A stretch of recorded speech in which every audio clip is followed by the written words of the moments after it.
Oke, kalau tadi kita sudah melihat berbagai contoh game engine ya yang dikembangkan dari nol, ya sekarang kita akan melihat berbagai tools yang bisa kita gunakan untuk mengembangkan game kita sendiri. Ya, jadi game sekarang yang sudah ada ini itu dikembangkan menggunakan tools. Tapi tools ini sendiri juga terus berkembang seiring waktu. Ya, contohnya GameMaker. Ya, kita di lab itu hanya pakai GameMaker Studio 1, tapi sekarang sudah ada GameMaker Studio 2. Ya, dan itu sudah GameMaker Studio 2 ini sudah versi ke-10 kalau menghitung angkanya. Ya, GameMaker 8, terus pindah GMS 1, sekarang GMS 2. Ya, Unreal Engine nanti juga ada iterasinya sendiri. Ya, kita akan lihat satu persatu berbagai tools ini. Walaupun tidak semua ya. Nah, jadi kita akan mengkategorikan berbagai macam tools ini, ya diurutkan dari level abstraksi dan tingkat kesulitan tertinggi untuk penggunaannya. Ya, secara garis besar ada 3 macam. Yang pertama ada yang namanya graphics library, yang kedua adalah game framework, dan ketiga adalah visual game builder. Ya, visual game builder ini istilahnya mungkin kurang umum, ya masyarakat atau kita industri game lebih kenal dengan istilah game engine. Ya, ini semuanya berlaku untuk game 2D maupun 3D sama aja. Nah, tools jenis pertama dulu, ya, graphics library. Ini adalah sekumpulan library yang biasanya akan digunakan untuk keperluan grafis, ya, menampilkan sesuatu di layar. Ya, kita punya dua library yang paling populer saat ini, ya, DirectX punyanya Microsoft dan OpenGL yang open ya, sesuai namanya OpenGL. Ya, DirectX dikembangkan mulai tahun 95 sampai sekarang masih dikembangkan terus oleh Microsoft. Ya, ini eksklusif untuk platformnya Microsoft, entah Windows atau Xbox. Ya, versi pertama sekali itu dulu digunakan untuk memberikan kemampuan multimedia untuk Windows 95. Ya, saya tidak tahu apakah teman-teman pernah zamani Windows 95, ya, tapi pada masa itu kemampuan multimedia masih cukup minimalis. Ya, bandingkan dengan sekarang kita punya Windows 10, ya, DirectX sudah versi 12, ya, bahkan ada apa ya? Ada teknologi macam-macam yang baru. Ya, walaupun mungkin bukan di DirectX-nya sendiri, tapi sekarang sudah bisa ray tracing dan kawan-kawannya, ya perkembangannya sudah jauh banget. Nah, DirectX ini aslinya dikembangkan untuk kemampuan 3D, tapi ada juga untuk 2D-nya, versi 2D ya, Direct 2D di situ. Nah, sementara itu satu graphic library yang umum digunakan, ya, ada yang namanya OpenGL mulai tahun 92, ya, tapi ini dalam tanda kutip berhenti tahun 2017. Ya, yang mengembangkan adalah Kronos Group. Dia tersedia untuk banyak platform, ya Windows, Mac, ataupun Linux. Ya, dulu lebih banyak digunakan untuk aplikasi multimedia, tapi sekarang juga pindah ke game. Ya, nah versi game yang sekarang itu namanya Vulkan. Ya, Vulkan ini datangnya dari OpenGL. Ya, mungkin teman-teman lebih familiar dengan Vulkan untuk saat ini di berbagai macam game. Ya, tapi OpenGL ini juga masih ada. Ya, contohnya kalau saya tidak salah ingat di aplikasinya Autodesk 3ds Max, ya itu ada dua macam caranya render, entah DirectX atau OpenGL. Kita bisa pilih salah satu. Ya, ada macam-macam yang lain sebetulnya. Mungkin lebih kurang populer dibandingkan DirectX dan OpenGL. Ya, tapi ini juga umum digunakan pada pembuatan game. Ya, ada OpenAL, terus ada SDL di situ, Allegro, OpenCL, sama Ogre. Ya, ini contohnya untuk graphics library Ogre. Ya, yang pakai adalah Torchlight. Ya, di sini contohkan Torchlight 2 tahun 2012. Ya, dan berbagai macam lainnya. Ya, jadi graphic library itu ada bermacam-macam, ya, dan ada beberapa developer yang memilih menggunakan graphic library. Nah, tool berikutnya ada yang disebut game framework. Ya, tools ini sudah menyediakan kerangka kerja atau framework untuk membuat game. Ya, jadi kalau graphic library itu sifatnya lebih luas. Ya, tidak hanya dipakai untuk membuat game, tapi bisa juga untuk membuat aplikasi multimedia secara umum. Ya, tapi kalau game framework ini sudah mulai khusus ke game. Ya, walaupun sudah dikasih kerangka kerjanya, ini biasanya masih 100% coding. Ya, yang graphic library tadi sama, itu juga 100% coding. Ya, contoh game framework di sini ada yang namanya Mono atau Mono Game, lalu ada Phaser. Ya, Mono Game ini dikembangkan mulai tahun 2009, sampai sekarang juga masih ada. Ya, ini kelanjutan dari XNA Game Studio 4 yang dimatikan Microsoft tahun 2013. Ya, waktu itu XNA itu cukup sering digunakan oleh berbagai game developer, ya karena dia pakai bahasanya C#, ya cukup mudah untuk dipelajari, kemudian performance-nya juga sudah cukup memuaskan, ya tapi sayangnya kemudian sama Microsoft dimatikan di seri keempat, XNA 4. Ya, maka dari itu eh, beberapa developer yang masih suka dengan C# dan XNA ini mengembangkan versi barunya, ya boleh dibilang open source karena ini free monogame, ya dan strukturnya itu masih mirip dengan XNA. Ya, cuman memang karena kita tahu sendiri C# itu bagiannya dari platformnya .NET yang eksklusif punya Microsoft, ya maka mereka kemudian mencoba untuk mengembangkan versi alternatifnya, ya boleh dibilang versi open source-nya namanya Mono, ya makanya ini disebut Mono Game karena platform ekivalennya .NET di luarnya Windows itu namanya Mono. Ya, ini banyak digunakan untuk game 2D, tapi dia tentu saja juga punya kemampuan renderingnya 3D. Ya, kalau tertarik, teman-teman bisa pelajari di sini nanti www.monogame.net. Ya, ini contoh beberapa game yang dibuat menggunakan Mono.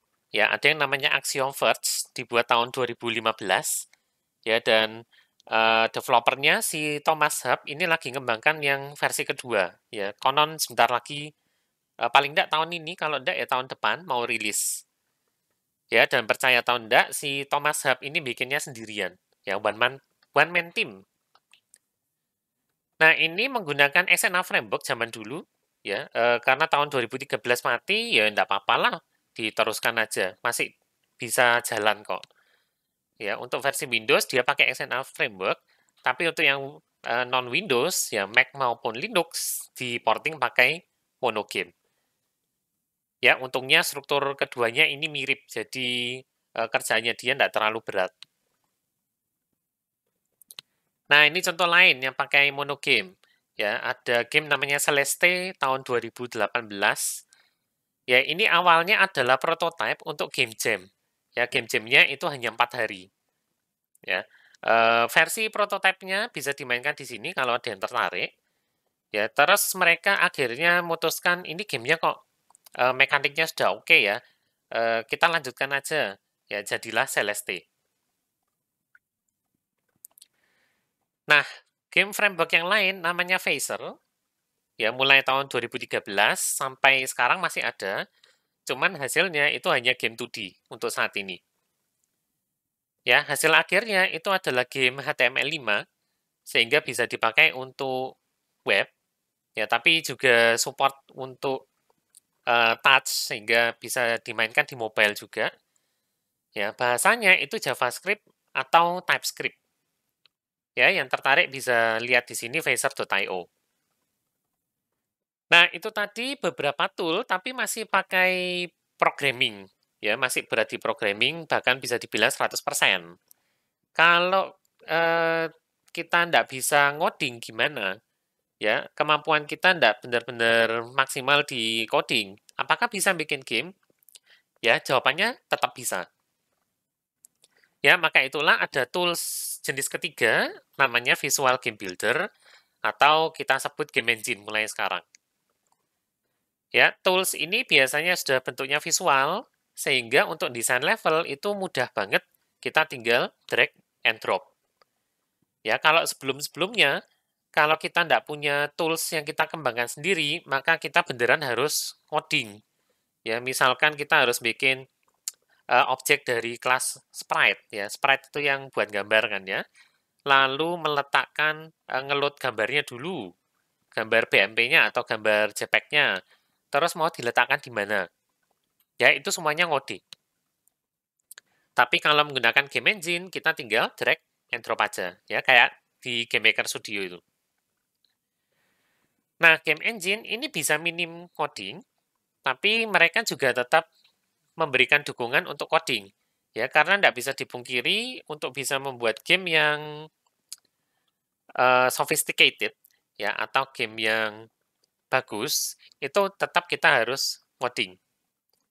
Ya, tapi untuk katakanlah game developer pemula yang ingin tahu secara garis besarnya workflow-nya, ya, alur kerjanya membuat game, nah itu tetap bisa juga dengan menggunakan dukungan pemrograman visual.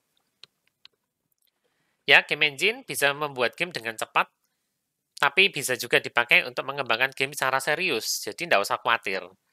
Ya mungkin ada yang khawatir, loh nanti kalau pakai Game Maker Studio ini apakah prospeknya ada di industri game? Ya, jawabannya masih ada. Ya, tidak usah khawatir. Nah, ini tools yang kita pakai selama lab ini ya, sudah 2 kali. Ya, Game Maker Studio. Saya sudah cerita juga tentang sejarah singkatnya Game Maker Studio. Ya, awalnya dia dikembangkan untuk membuat alat bantu pembelajaran di sekolah, sekarang berkembang jadi game engine. Ya, sementara gamenya 2D, visual programming, tapi ada scriptingnya pakai GML, ya Game Maker Language atau Game Maker Script. Contoh game yang dikembangkan pakai Game Maker Studio atau Game Maker, ya saya kurang tahu lengkapnya, ya itu adalah Undertale. Ya, ini adalah salah satu contoh game digital yang sukses didanai lewat Kickstarter. Ini masih ada linknya, saya ngasih ke project Kickstarter-nya. Ya, walaupun sudah selesai sih. Ya, waktu itu sukses banget, dia dapat pendanaan 1000% lebih. Dan yang mengembangkan percaya atau enggak, ini cuma satu orang, ya Toby Fox. Kecuali untuk sebagian kecil aset, ya ada temennya yang bantu lah. Tapi secara garis besar, dia bikin game ini sendirian dan pakai Game Maker. Ya, saingannya Game Maker nih, ada yang namanya Construct, ini juga visual, ya. Mulai muncul tahun 2011 sampai sekarang masih ada Construct 3 versi terakhirnya. Ya, tapi ini hanya untuk game 2D juga, visual programming atau boleh pakai JavaScript. Ya, kalau teman-teman tertarik bisa mempelajari di sini construct.net. Ya, ada versi free-nya, walaupun ada batasan-batasan tertentu. Ya, kalau Game Maker Studio 2 sekarang cuma trial 30 hari. Nah, berikutnya yang populer nih, lagi naik daun sekarang, Unity. Ya, teman-teman akan mempelajari ini di berbagai mata kuliah ya. Kalau di informatika mungkin sudah pernah dapat di physically based animation, ya terus di game modeling and animation nanti ketemu lagi, lalu di game programming juga akan pakai Unity. Ya, teman-teman yang multimedia akan ketemu Unity di game engineering. Nah, Unity ini dulunya eksklusif, cuman di macOS saja bisanya. Ya, tapi sekarang sudah rilis juga untuk Windows. Ya, dan perkembangannya pesat banget. Ya, mulai banyak yang pakai Unity untuk membuat game. Ya, dia populer digunakan karena mudah dan cross-platform. Ya, kita bisa develop di satu mesin aja, kemudian nanti hasilnya bisa Windows, bisa Android, bisa Linux, bisa Mac, walaupun harus dipindah ke komputer Mac dulu. Ya, lalu bisa juga untuk develop di konsol. Ya, sekalipun kita harus punya SDK-nya dari konsol tersebut. Ya, makanya ini populer banget sekarang. Ya, bahasanya C Sharp, tapi bisa juga menggunakan visual programming namanya Bolt. Ya, dan Unity dukungannya 2D maupun 3D. Ya, ini salah satu contoh game yang dikembangkan menggunakan Unity, ya, Overcooked 2 tahun 18 yang bikin Ghost Town Games. Ya, ini bikinnya pakai Unity. Nah, saingannya yang boleh dibilang ini adalah salah satu game engine dalam tanda kutip serius ya, Unreal Engine mulai tahun 98 sampai 2020 sampai sekarang masih terus berkembang. Ya, awalnya ini cuman digunakan untuk game first person shooter ya, Unreal. Datangnya dari Unreal Tournament kalau saya tidak salah. Ya, lalu akhirnya dikembangkan lagi menjadi Unreal Development Kit atau Unreal Engine 3.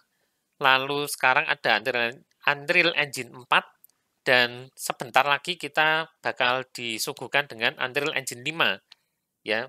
Katanya mau rilis akhir tahun 2021 ini. Ya, ini bisa dikatakan game engine kelas tinggi, premium ya. Secara visual luar biasa. Ya, kalau teman-teman tahu ada beberapa game yang pakai Unreal Engine, visualnya sudah tidak perlu ditanyakan lagi. Ya, entah untuk game AAA maupun game indie pun bisa, karena Unreal Engine ini free. Ya, si Epic Games sudah memberikan Unreal Engine secara gratis. Ya, bahkan kalau saya tidak salah ingat, kalau game kita punya penghasilan, ya, dan penghasilannya itu masih di bawah 1 juta US dollar, maka kita tidak perlu bayar apapun ke Unreal Engine, ya, bayar ke Epic Games. Ya, nanti coba dicari di websitenya Unreal Engine, ya, terms of use-nya bagaimana. Nah, kemudian ada lagi nih visual game development tools atau game engine, ya, RPG Maker. Mulai rilis tahun 92 sampai sekarang 2021 juga masih ada. Ya, awalnya ini cuma rilis di Jepang aja. Ya, tapi kemudian di tahun 2000-an dengan versinya RPG Maker 2000, ya itu ada yang merilis versi terjemahannya bahasa Inggris, ya walaupun ilegal sih, ya yang terjemahkan kalau saya tidak salah ingat itu programmer dari Rusia namanya Don Miguel, ya nama alias ya. Saya tidak tahu apakah itu nama asli atau enggak. Kalau nama Rusia sih kayaknya bukan. Ya karena Don Miguel itu biasanya kan nama-nama Meksiko atau Spanyol daerah sana ya. Nah, terus beberapa tahun kemudian RPG Maker 2003 dia juga rilis ya versi terjemahannya, tapi akhirnya ketahuan sama pembuatnya ASCII atau Enterbrain. Ya, yang megang license ASCII kalau tidak salah waktu itu. Ya, akhirnya mereka melayangkan surat ke si programmernya ini, ya si Don Miguelnya ini, ya kamu sudah menerjemahkan software ini dengan ilegal, mendistribusikannya juga dengan ilegal ya, harap dihentikan sebelum eh, mengambil langkah lebih lanjut.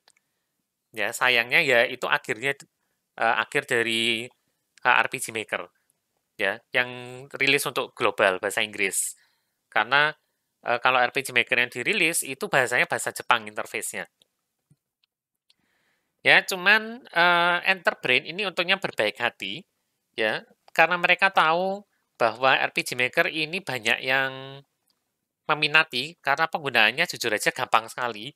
Ya, saya sendiri juga ngalamin mulai dari RPG Maker 2000, terus 2003, ya akhirnya rilislah versi internasional, yang mulai RPG Maker XP. Ya, dan interface-nya pun sudah bahasa Inggris. Ya, terus mulai dari XP, rilislah versi-versi lain, VX, VX Ace, MV, terakhir kita punyanya MZ sekarang. Ya, baru aja rilis tahun lalu 2020. Ya, ini mirip sama Game Maker, ya visual programming dan berbasiskan event juga. Ya, tapi lebih streamline, lebih gampang penggunaannya. Dan kita juga bisa scripting. Ya, dulu untuk RPG Maker XP sampai VX Ace itu bahasanya pakai Ruby.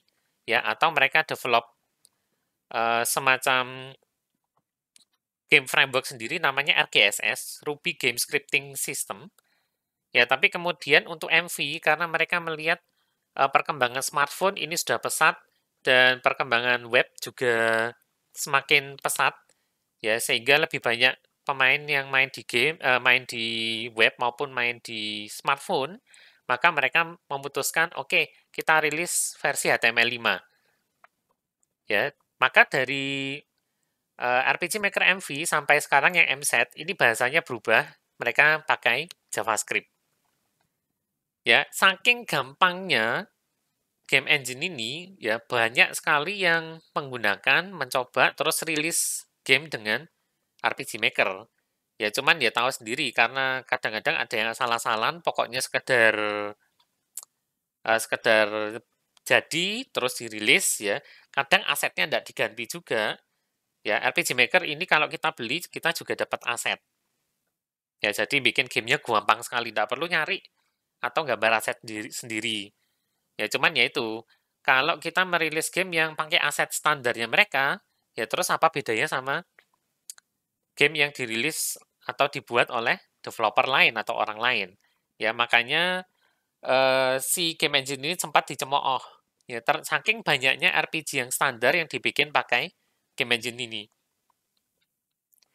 Ya, tapi sekarang orang-orang sudah pada sadar sih, sehingga mereka harus mendevelop RPG-nya supaya tidak benar-benar sama dengan sistem dasarnya. Ya, karena ada scripting, kita bisa modifikasi sistem battle-nya ya, sehingga bisa punya ciri khas yang berbeda dengan game lain yang sama-sama dibikin dengan RPG Maker. Ya, nyari istilahnya plugin, ya pluginnya ini banyak sekali, ya bahkan ada yang rilis secara gratis. Ya, ini salah satu contoh game yang dipakai, yang dibuat menggunakan RPG Maker dan cukup populer, ya. Dan developernya ini menunjukkan bahwa RPG Maker ini bisa digunakan untuk bikin game yang sebetulnya non RPG. Ya, contohnya tuh The Moon tahun 2011. Terus ada kelanjutannya 2018 kalau tidak salah, Finding Paradise. Ya, itu dikembangkan pakai RPG Maker XP bahkan. Ya, ini sudah iterasi tahun 2000 berapa ya? 2007 mungkin. Ya, saya sendiri pernah pakai RPG Maker XP dan memang penggunaannya gampang. Ya, mau develop pun gampang, bahasanya Ruby lebih mudah dipelajari dibandingkan JavaScript. Nah, gamenya tuh The Moon ini sebetulnya adventure, jadi dia tidak ada battle-nya sama sekali. Ya, ingat game RPG itu sebetulnya kan pengembangan dari adventure. Ya, kalau game RPG tanpa battle jadinya adventure sudah. Ya, si Freebird Games ini sebetulnya cuma satu orang sih, Ken Gao kalau tidak salah namanya.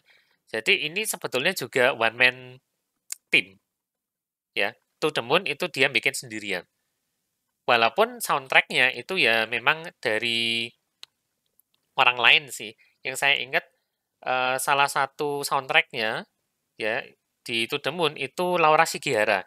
Ya, orang yang sama komposernya si Plants vs Zombies yang dulu sekali. Nah, tapi untuk versi mobile sama Nintendo Switch ini ditulis ulang pakai bantuannya Unity. Ya, karena RPG Maker XP itu cuma bisa rilis hasil jadinya itu Windows. Ya, kalau harus rilis di mobile sama Nintendo Switch ya mau ndak mau harus pakai bantuannya Unity. Ya, jadi tergantung dari kreativitas kita, ya sebuah game engine ini bisa dipaksa sampai melebihi kemampuannya. Ya, terbukti ini menggunakan game engine yang sebetulnya spesifik untuk RPG. Ya, tapi karena ada scriptingnya, tentu kita bisa modifikasi sedemikian rupa untuk bikin game yang non-RPG. Nah, saya rasa itu dulu untuk teori kita kali ini ya. Jadi kita sudah membahas tentang caranya bikin game, mulai dari keadaan awal ya, nol dengan bahasa pemrograman tertentu, kemudian ada graphic library, lalu ada bantuan game framework, sampai sekarang kita sudah dimanjakan dengan game engine. Ya, semoga ini menginspirasi teman-teman untuk mulai eksplorasi ya, mencari game engine apa yang paling sesuai untuk teman-teman. Ya, walaupun memang kita yang pakai sekarang adalah Game Maker Studio, ya, tapi nanti teman-teman bisa eksplorasi sendiri ya. Ada Construct, ya, kemudian ada lagi game engine namanya Godot, ya, yang free, benar-benar free bahkan. Ya, teman-teman bisa coba. RPG Maker mungkin ada yang tertarik, walaupun tidak free, ya, dan harganya kalau keadaan standar tanpa diskon agak mahal, sekitar 800.000, tapi kalau di diskon bisa cukup murah. Ya, yang pengen bikin game jenisnya RPG boleh melirik RPG Maker. Ya, kemudian Unity kita akan pelajari di mata kuliah yang lain ya. Unreal Engine kalau kepingin bikinnya game yang visualnya mewah, visualnya bagus, bisa dipelajari juga. Ya, dan lain-lain. Ya, game engine di luar sana ada banyak sekali. Ya, silakan eksplorasi, kemudian carilah mana yang kira-kira sesuai dengan kebutuhan dan keinginannya teman-teman. Ya, semoga setelah ini teman-teman bisa berkreasi membuat game dengan bantuan berbagai macam tools. Kalau ada yang mau ditanyakan, ya seperti biasa, tidak usah sungkan. Silakan tanya di Hangout grup chat, atau teman-teman yang lain boleh tanya di kolom komen di bawah. Ya, untuk teorinya sampai sini dulu, tapi setelah ini masih ada praktek, ya. Kita akan membuat game, saya bukakan ya. Nah, praktek kita hari ini, lab kita hari ini, atau kesempatan kali ini kita akan bikin Pac-Man. Ya, seperti apa itu? Ya, yang masih tertarik untuk melanjutkan Game Maker Studio-nya, ya silakan ikuti video berikut. Ya, teman-teman dari Ubaya tentu saja harus melanjutkan ini ke lab ya. Jadi setelah ini kita akan membuat Pac-Man dengan Game Maker Studio. Jadi jangan kemana-mana dulu.